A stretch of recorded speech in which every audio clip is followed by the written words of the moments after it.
Alright, I hope I'm doing this correctly. My name is Keon Savakar, and my topic was Pokemon Magic and Magic within Pokemon. Just a brief description of the inspiration. Ken Sugimori was the lead character designer and art director of Pokemon. He drew the original 151 Pokemon in the first generation games. He drew much of his inspiration from actual animals, whether it was outdoors in the woods looking at bugs, aquariums, or zoos. A little fun fact about Ken Sugimori were that his favorite Pokemon to draw were both Gengar and Venusaur. Gengar is the top one, that is purple. He enjoyed it because of the simple design, and he also enjoyed Venusaur because of the way it looked, but it was very complex to draw, and that's why it's not his favorite, but it's still time to get into the magic with elemental powers, distinctions, and kind of a categorization of Pokemon. Within Pokemon, there are 18 different typings. These are Bug, Dark, Dragon, Electric, Fairy, Fighting, Fire, Ghost, Grass, Ground, Ice, Normal, Poison, Psychic, Rock, Steel, and Water.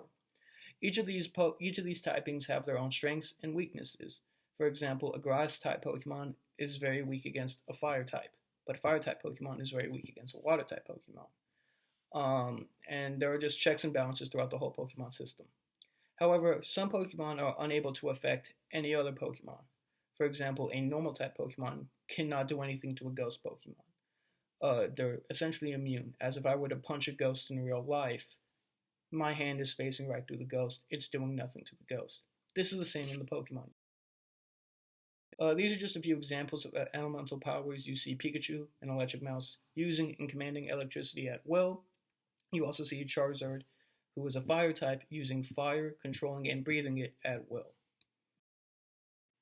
Within the game, there is a tool, the game and the manga and the anime. There's a tool known as a Pokedex. This is essentially a encyclopedia for every Pokemon ever, as it breaks down their name, their description, and their backstory, offering insight to the person as to what this Pokemon is and what it does.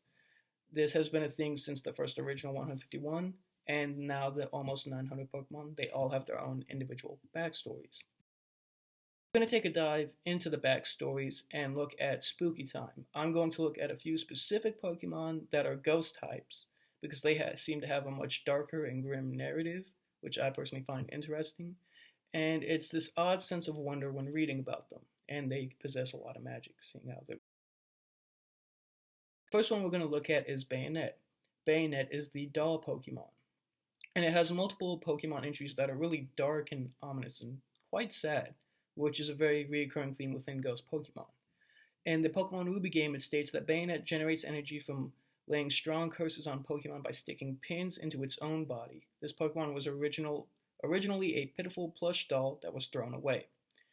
In a later game, it states, Pokemon Emerald, it states that an abandoned plush doll became this Pokemon.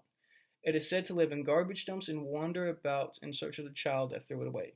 So, immediately, a very spooky, evil spirit. But when I saw it, I immediately thought of a voodoo doll. Whether it's poking pins in itself, as it is the doll Pokemon, I immediately thought of a voodoo doll. Another spooky time example is Mimikyu, which reminds me of a certain magic that where they want some form of physical manifestation, whether it's using hair or a fingernail clipping in order to get a desired result. Mimikyu has it in his name, being Mimic. So this is also a very sad Pokemon, as it attempts to dress up as a Pikachu, who is the lovable mascot of Pokemon. It attempts to disguise itself in order to get closer to people and to have friends. Sadly, since it is a ghost, you can't look under that sheath, as a scientist once did and died immediately. It's just a relatively sad Pokemon. And for me, as soon as I saw it, I just imagined it as trying to gain this companionship and love from other Pokemon and people by dressing up as a lovable Pokemon.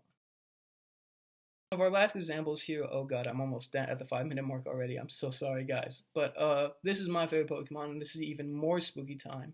Phantom was created when a spirit possessed a tree stump. It is said that a lost child in the forest dies and possesses this tree stump, and it cries out to lure people into the forest so it can have friends.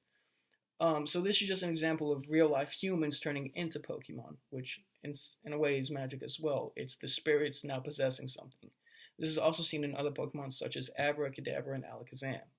And again, it's just very sad to see this in a children's game. I have really sad artwork because he's a very popular Pokemon because of these sad background stories that he has. This sad art that ruins your day, and it's just magic is always found within Pokemon.